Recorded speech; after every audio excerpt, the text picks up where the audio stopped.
des bébés équipés de bracelets électroniques pour les protéger, pour prévenir les enlèvements de nourrissons. Cela se passe à Marseille, à la maternité de l'hôpital Saint-Joseph. Comment ça marche? Qu'en pensent les mamans? Regardez ce reportage de Jean-Louis Boudard et Jo Levette.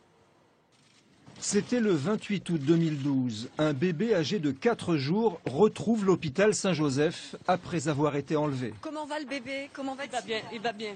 Le bébé va bien, mais tout le personnel de la maternité est traumatisé, car le système de sécurité de l'hôpital s'est avéré défaillant.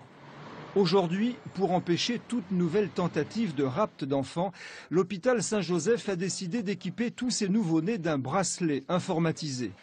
Lizzie est née ce matin et elle porte déjà à la cheville un système de détection. Car ici, comme dans toutes les maternités, la peur de l'enlèvement est bien réelle.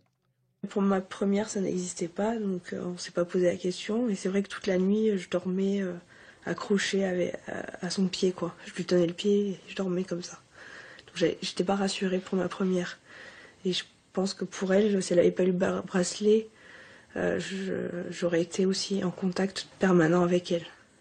Mis en place dès la naissance du bébé, le bracelet contient une puce qui émet des ondes radio.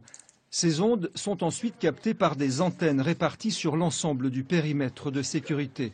Si le bébé sort du service sans autorisation, une alarme se déclenche. Pour le personnel, ce système est plutôt le bienvenu. On ne peut pas être dans les chambres 24 heures sur 24 parce qu'il y a une sage-femme de nuit pour toutes les mamans dans les services. Et on s'occupe des mamans, on fait des soins, on ne fait pas de la sécurité.